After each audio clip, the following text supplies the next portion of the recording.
Assalamualaikum warahmatullahi wabarakatuh.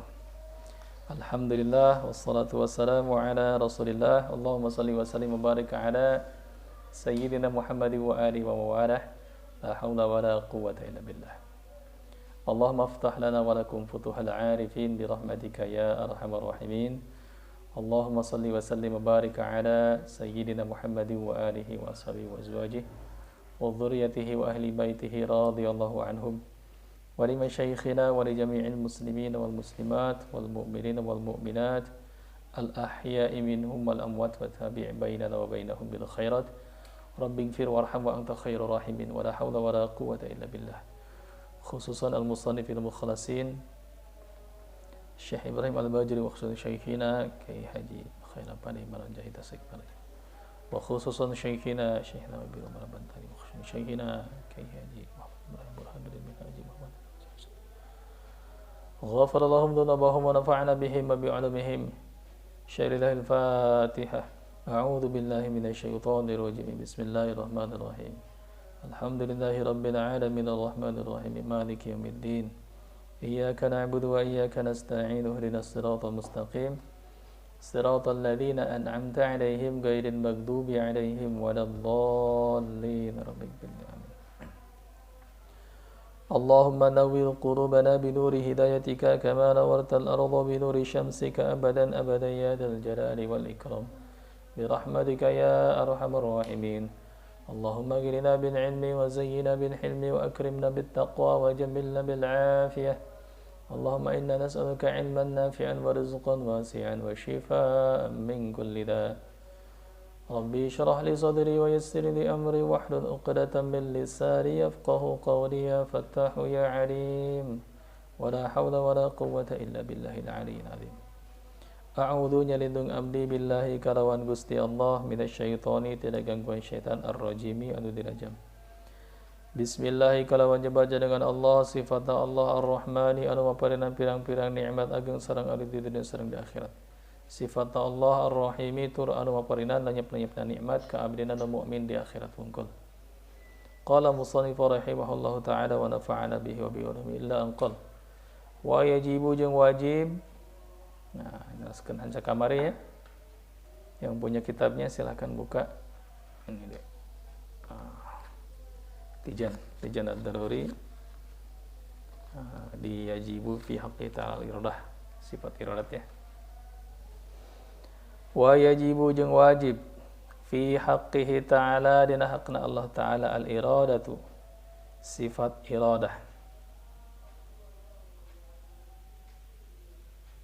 Maksudnya ini wajib menurut hukum akal. Maksudnya akal apa? Akal ghorizi. Akal ghorizi meyakini, membenarkan dan mengakui bahwa Allah mempunyai sifat iradah atau berkehendak. Karena mustahil kalau Allah tidak berkehendak. Bagaimana Allah dipaksa oleh makhluknya kan? Maka kita meyakini Allah punya kehendak. Nah, artian iradah. Dan berbeda dengan kehendak makhluk pastinya. Wahya sifatun qadimatun. Jeung ari ieu sifat iradah eta sifatun qadimatun sifat anu bangsa qadim. Bangsa tiheula qaimatun anu tumetep bidzatihi ta'ala kalaman dzatna Allah ta'ala. Sifat iradat ini sifat Allah bangsa terdahulu yang tidak ada awalnya dan terus menerus ada pada Allah sifat iradat. Nah,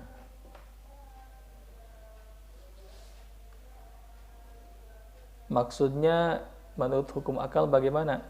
Nah, maksudnya bukan karena akal ada baru diakui sifat Allah itu iradat.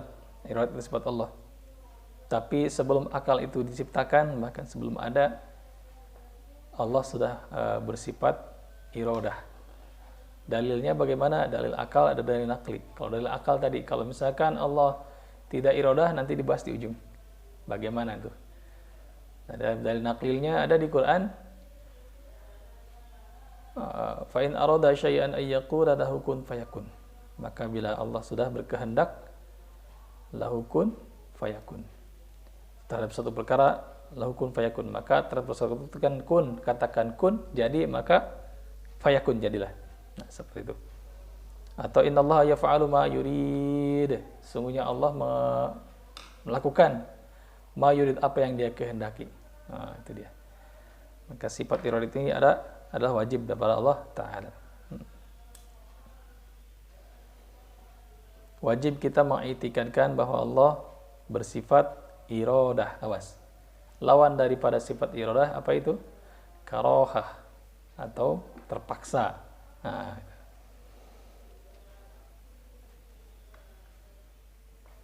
apa akibat iman daripada sifat iradah ini? Kalau kita meyakini sifat iradat ini, maka otomatis kita akan sabar nanti, mau tidak mau. Maksudnya sabar bagaimana? Ketika Allah ujikan kepada kita suatu musibah, Allah punya kehendak. Kita tidak bisa memaksa, tidak bisa protes. Misal kita lagi berjalan, tiba-tiba ada pot bunga jatuh dari atas loteng, lewat rumah yang tingkat 2. Di atas tingkat 2 itu ada tanaman-tanaman yang dipasang, yang disiram di sana. Kita lewat, tanahnya itu jatuh ke kita. Tanah kotor habis disimpan, kan namanya tanah pot itu pasti najis. Biasanya ada kotoran kambing, biasanya pupuknya itu. Jatuh ke kita, kita mau sekolah. Prek sini. Nah, gitu dia. Kalau orang yang tidak mengimani sifat iradah pada Allah Subhanahu wa taala, Allah punya kehendak dan Allah punya rencana, maka dia akan protes pasti. Apa ini? Oh, saya mau sekolah udah rapi nih misalkan. Saya mau ke kantor sudah rapi. Pasti marah nih. Oh, pokoknya saya nggak terima. Ini kotor. Oh, kamu ini nggak sengaja, nggak ada orang di atas. Dia nyiram, cuman memberi sebab tadinya dia menyiram, tinggalkan, akhirnya tanahnya jatuh ke kita. Protes. Tapi kalau orang mengimani sifat iradat pada Allah Subhanahu wa taala, dia akan berkata dalam hatinya, oh iya, ini sudah dikehendaki Allah. Nah, itu dia. Allah sudah kehendaki, tinggal saya terima. Saya terima apa yang jadi keputusan Allah Subhanahu wa taala. Saya terima apa yang Allah lakukan kepada saya, misalkan yang Allah nasibkan kepada saya. Terima, langsung apa tindakannya? Tanya ke orangnya, Pak, mohon maaf. Bu, mohon maaf, ini pot itu tanahnya jatuh ke saya. Kalau bisa dirapikan, Bu, hati-hati. Kasihan orang yang lewat ke sini pasti kena lagi nanti. Ya, biarlah saya yang jadi korban. Nah, itu dia. Asik, Pak? Dan seperti itu. Nggak marah-marah, dia saya terima. Ini begitu jatuh, apalagi potnya jatuh kena kepala. Pokoknya saya nggak terima. Atau jatuh ke mobil. Pokoknya saya nggak terima. Saya minta ganti rugi, misalkan. Nggak terima gimana? Itu potnya sudah jatuh, udah diterima. Coba bayangkan. Maka terima dulu ya, saya terima. Nampi Gusti, saya terima ya Allah, apa yang Engkau sudah putuskan, apa yang Engkau iradatkan. Jadi ini sudah ditulis, sudah direncanakan oleh Allah, qada namanya, di Lauh Mahfuz dulu. Nah, qadarnya itu begitu kejatuh tadi, maka terimalah itu, apa yang Allah kehendaki. Saya terima, ini bagian daripada rencana Allah. Siapa tahu dari sana mungkin dapat ilmu, dapat jodoh, dapat pekerjaan, kan nggak tahu. Karena buah sabar tadi. Nah, itu akibat iman daripada kita meyakini sifat iradat pada Allah Subhanahu wa taala. Kita juga bisa tawakal nanti. Apa itu tawakal? Kalau tadi sabar itu as-sabru. Dia menerima apa yang Allah berikan. Ridho bi qismatillah, ada sabar. Sabar terbagi 3, nanti ada sabar menurut Imam Al-Ghazali ada 3. Pertama, sabar ketika mendapat musibah, sakit, tertabrak, jatuh, terpukul, atau misalkan terkena benturan, atau misalkan banyaklah musibah. Sabar ala bala terhadap musibah itu ganjarannya 300 derajat surga. Yang kedua, sabar ketika taat. Nah, melaksanakan taat kepada Allah SWT, hanya untuk Allah, taat. Sabar salat tahajud, sabar baca Quran. Panas baca Quran itu untuk orang yang tidak biasa. Untuk hati yang bermasalah itu panas baca Quran, coba. Jangankan 1 lembar, 1 ayat saja, seperti lari maraton yang terengah-engah. Tidak biasa mah. Maka kita harus paksa itu, harus didik batin kita agar terbiasa dengan itu. Bukan fisik yang capek, tapi Bukan lisan yang capek, tapi hati yang capek. Baca Quran itu capek. Maka sabar dalam ketaatan terus sampai terbentuk dan terbiasa enak baca Quran itu sampai nikmat sekali. Nah gitu. Sampai kira-kira makan nasi itu nggak enak. Misalkan gini, makan nasi itu nggak enak. Makan itu apa ya, bosen gitu. Nasi lagi, itu lagi. Tapi karena tubuh itu butuh, lapar, maka makanlah nasi itu. Mau tidak mau dimakan. Buahnya itu seperti itu. Sholat itu nggak enak. Tapi karena tubuh itu butuh sama sholat, jiwa itu butuh sama sholat, jiwa ini butuh sama bacaan Quran, maka paksain bacaan Quran. Nah itu sabarnya, itu namanya sabar li taatillah, dalam taat pada Allah. Ganjarannya naik 600 derajat surga. Ada sabar yang paling tinggi di antara yang tiga, yang dua ini. Yang ketiga itu sabar menahan maksiat. Nah itu menahan maksiat ini besar sekali ganjarannya. Ketika di jalan kita ingin melihat aurat laki-laki atau perempuan, misalkan menundukkan pandangan, qulil mu'minina yaghudduna min absarihim, katakan para orang-orang beriman, wahai Muhammad, tundukkan pandangan mereka, lihat laki-laki ganteng, astagfirullahaladzim, lihat perempuan cantik, astagfirullahaladzim, nah gitu dia. Isrif basarok, kata Nabi, alihkan pandanganmu, nah gitu, jangan lihat, atau lihat tapi nggak lihat. Kebayang nggak?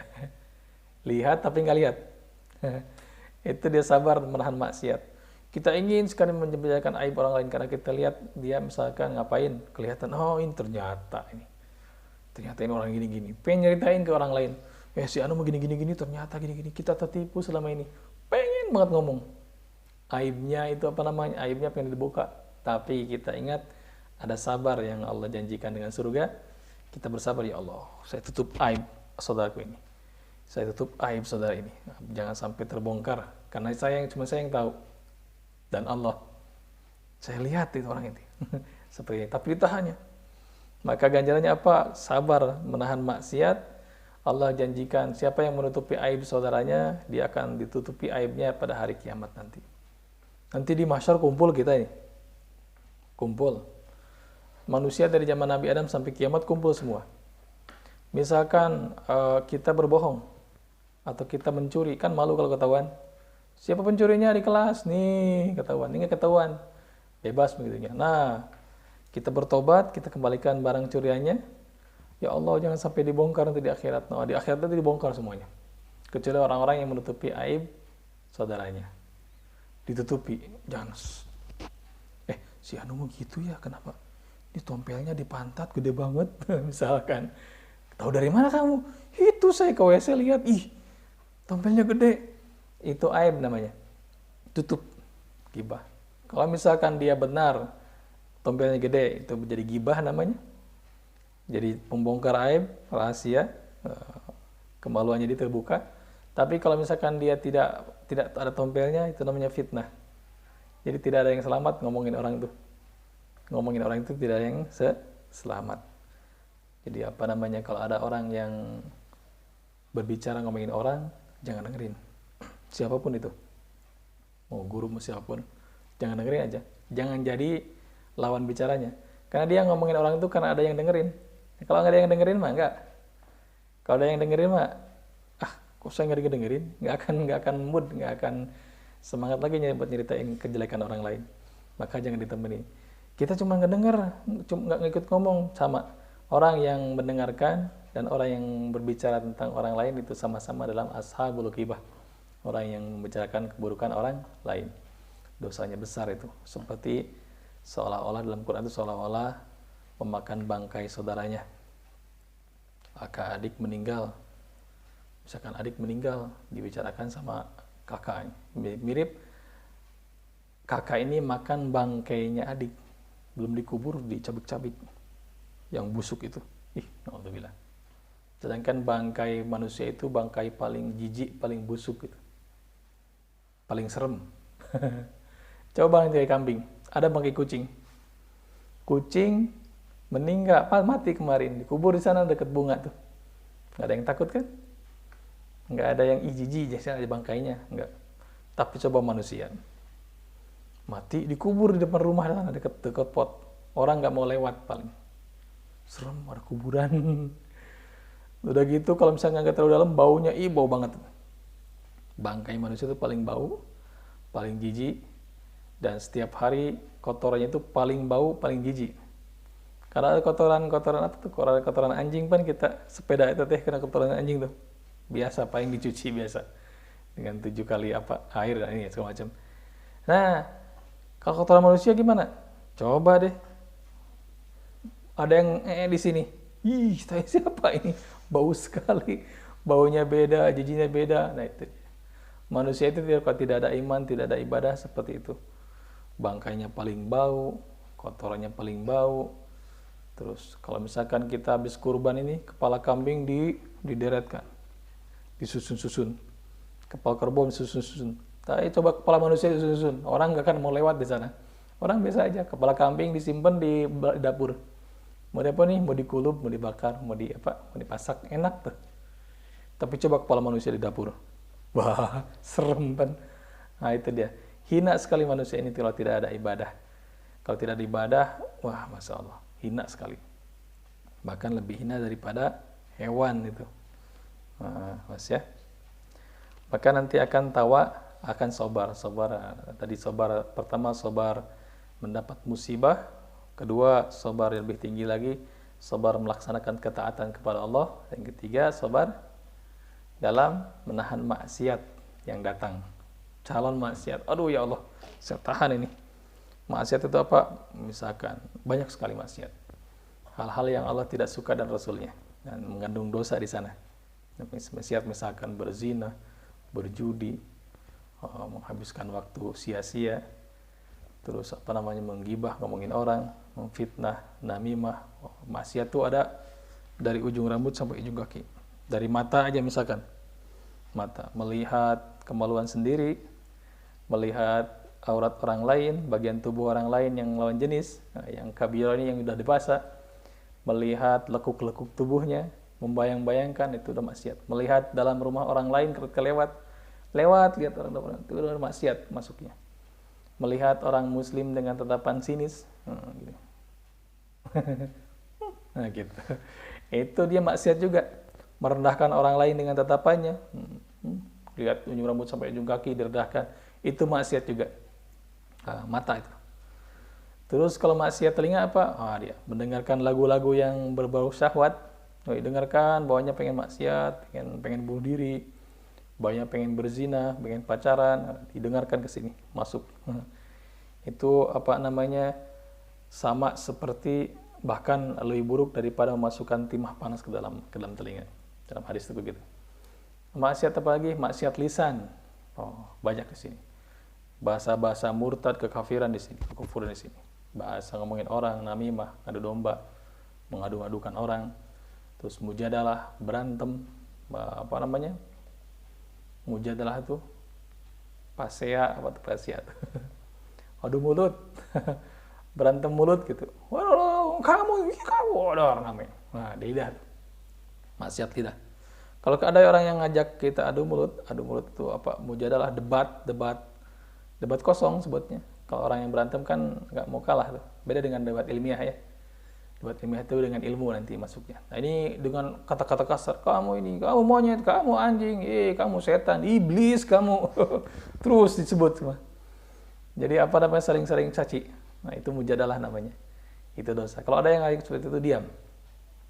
Asumtu sayyidul amal. Diam itu rajanya amal. Diam aja. Diam, dengerin.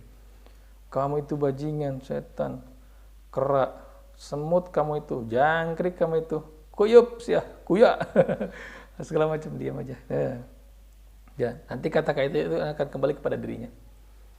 Nah, nanti kata-kata itu akan kembali pada dirinya. Biarkan saja. Nanti ada penyesalan. Kalau dia tidak bertobat, ya mungkin karakternya seperti itu. Kebun binatang itu, biarkan.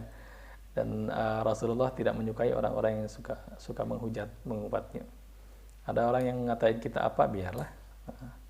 Sejatinya kalau orang yang menghina kita, kamu itu mirip kera, kamu itu mirip anjing, kamu itu mirip monyet, dia sedang menghina ciptaan Allah yang sangat sempurna ini. Laqad kana lakum laqad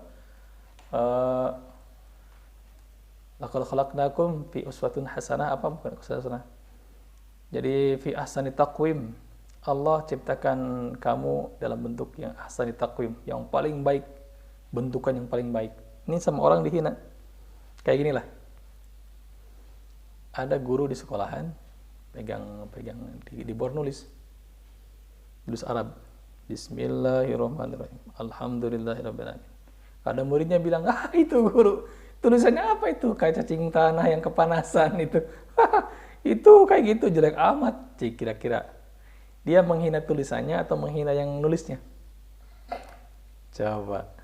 Kalau kayak gitu. Yang hina yang nulisnya. Yang menghina ini tulisan ibu ini, bu guru ini nulis. Gurunya nulisnya memang tulisannya jelek. Tapi isinya apa misalkan? Ditulis di sana, dihinanya itu tulisan macam apa itu tulisan? Jelek amat tuh, kayak cacing kepanasan kayak gitu. Wah, bagusan punya saya kayak gitu. Orang yang menghina hasil karya itu bukan yang dia itu bukan tulisannya, tapi yang menulisnya. Orang yang menghina kita, kamu ini kayak kayak ini, kamu ini apa miskin, kamu ini bodoh, kamu ini. Dia sedang menghina Allah bukan ciptaannya, hakikatnya itu. Maka jangan suka menghina, jangan suka laum namanya, memoyok itu apa ya? Merendahkan orang lain namanya. Nah, wasiat lisan, nanti lari wasiat tangan banyak. Memegang tangan atau bersentuhan dengan bukan mahram, bersajabat tangan bukan dengan mahram, atau apa lagi? Memukul, mencuri, nyolek, apalagi colek-colek gitu. Mukul segala macam itu diharamkan oleh Allah. Maka apa yang mencuri itu diukur nanti. Sekian dinar, nanti potong tangan, bukan dipenjara. As-sariqatu was-sariqatu faqta'u aydiyahuma.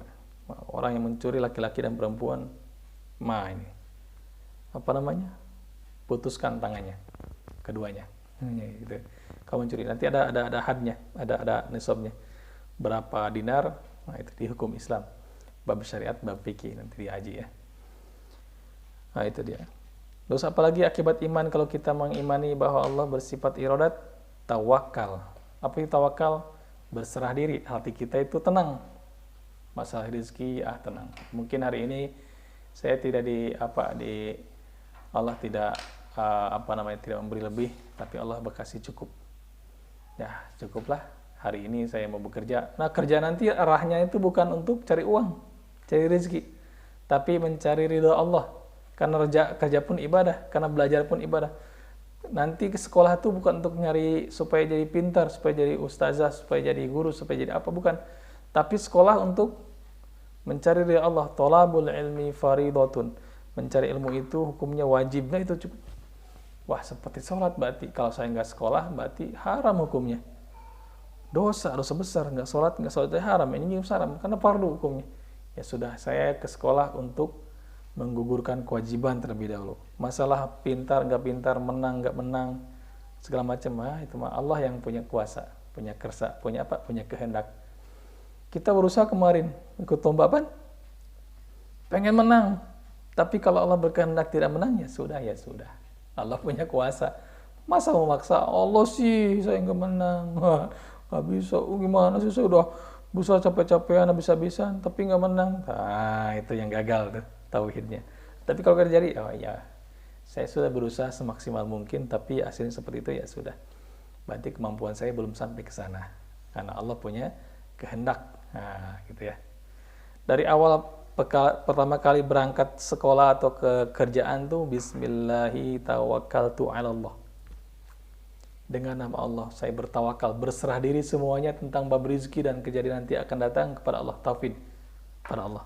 La haula wala quwata illa billah. Tidak ada daya, tidak ada upaya kecuali atas pertolongan Allah semuanya. Berangkatlah hari ini. Karena boleh jalan itu ketabrak, nanti ada yang ngeludahin, kayak Umi diludahin tuh. Ada ada yang marahin, di sekolahan terlambat, atau misalkan kita kerjaan dimarahin bos, atau misalkan kita jualan gak laku-laku, itu lain perkara. Dan lalu tawakal dari dalam hati. Saya keluar rumah itu untuk bertawakal kepada Allah, beribadah, bukan untuk mencari rezeki, bukan untuk mendapatkan gelar sarjana segala macam, tapi untuk berjalan memenuhi kewajiban Allah. Saya cari ilmu, thalabul ilmi faridatun. Ala kulli muslimin, mencari ilmu itu wajib hukumnya. Wajib itu kalau dilaksanakan dapat pahala, ditinggalkan berdosa. Thalabul halal faridatun. Mencari barang halal itu wajib hukumnya. Saya bekerja keluar itu untuk mencari barang halal, bukan untuk mencari rezeki. Karena ini perintah dari Allah, wajib saya menafkahi keluarga. Keluarnya dapat ibadah nanti, dapat pahala. Jadi bukan salah alamat nanti, salah tujuan. Paham ya? Nah, seperti itu. Apalagi syukur nanti. Ada syukur ketika kita mengitikadkan bahwa Allah punya bersifat iradat. Alhamdulillah Allah tuh karsakan seperti ini. Kita dikasih sehat, kita ditakdirkan oleh Allah sebagai orang yang punya akal, yang cerdas, tidak gila. Kita ditakdirkan oleh Allah punya keluarga yang rukun, tidak pernah berantem, tidak pernah cekcok segala macam. Kita dikasih Allah punya kehendak, Allah berkehendak kita ini punya keluarga, punya ayah, punya ibu yang tidak sering berantem segala macam. Enggak, salah satunya cuma punya ibu saja. Kayak misalkan siapa monopol ya, sekarang udah nikah. Siapa seperti itu. Allah takdirkan semuanya dan Allah punya kehendak dan kita tinggal syukuri, ya Allah, saya bersyukur atas pemberian darimu. Ridho biqismatillah, ridho terhadap apa yang dibagi oleh Allah. Ya Allah, terima kasih atas hidup yang telah Engkau berikan, ya Allah. Terima kasih atas keluarga yang telah Engkau berikan, ya Allah. Terima kasih atas saudara-saudara yang telah Engkau berikan kepada hamba, ya Allah. Saya punya kakak, punya adik, punya paman, punya siapa yang baik-baik, ya Allah. Nah, seperti itu. Nanti ada ridho di sana. Ada syukur, ada ridho nanti. Dan tidak ada ujub. Apa itu ujub? Ujub itu merasa diri bisa tanpa ada campur tangan Allah. Lihat saya ini. Saya juara ini karena saya bekerja keras. Berjuang mati-matian, latihan terus-terusan. Saya jadi juara. Hebat kan? Kamu mana bisa kayak saya nih, ujub itu. Merasa diri bisa tanpa ada pertolongan Allah. Padahal dia dikasih otak oleh Allah. Kasih kecerdasan oleh Allah. Dikasih akal yang sempurna oleh Allah. Orang pun sama. Yang paling besar itu dikasih motivasi dan semangat oleh Allah. Kasih pikiran untuk berjuang oleh Allah. Ada banyak otak kita sama semuanya. Yang beda itu orang yang malas dan orang yang rajin. Yang rajin mungkin dia dapat, yang malas mungkin dia tidak dapat. Gak ada yang orang yang jenius, IQ yang tinggi segala macam. Sekalipun diukur dengan pengukur IQ berapa, tetap orang yang berjuang keras tuh dia otak kita sama. Kecuali Allah beri kelainan pada otak kita. Otaknya mungkin dia rada terbelakang atau mungkin buntu. Nah, yang bikin sukses seseorang tuh semangat tadi. Maka berjuang, menjada wajada. Siapa yang bersungguh-sungguh pasti dia dapatkan apa yang dia keinginkan. Terus apapun di bidang kita masing-masing, bidang pelajaran sekolah, bidang kerjaan, bidang motivasi, bidang di perusahaan segala macam. Berjuanglah mati-matian untuk yang bermanfaat tadi. Bukan untuk hasil, awas ya. Tapi untuk sebuah akar yang terjulur ke bawah, dan pohon yang kuat dan buah yang nanti menaungi banyak orang yang berteduh di bawahnya. Nah, seperti itu. Nah, ya. Ada beda antara iradat dan perintah amar. Iradat itu kehendak. Iradat nanti efeknya kepada izin Allah Ta'ala. Sedangkan perintah nanti efeknya ridho daripada Allah Ta'ala. Jadi ada izin, ada ridho. Ingat-ingat, ada izin, ada ridho. Kalau iradat, nanti efeknya jadi izin nanti. Iradat. Misal begini. Kita beriman pada iradat Allah Ta'ala. Allah berkehendak. Kita berjalan dan Allah tentukan kita jadi apa. Maka apapun yang yang kita imani itu adalah izin daripada Allah Ta'ala. Sedangkan kalau misalkan perintah kita laksanakan, yang datang nanti ridho daripada Allah Ta'ala. Paham gak kira-kira? Kalau kita paksakan salat misalkan berjamaah, kita paksakan baca Quran satu hari 2 juz, kita paksakan misalkan zikir pagi petang, berat itu. Tapi nanti efeknya Allah ridho. Kalau Allah ridho, enak tuh.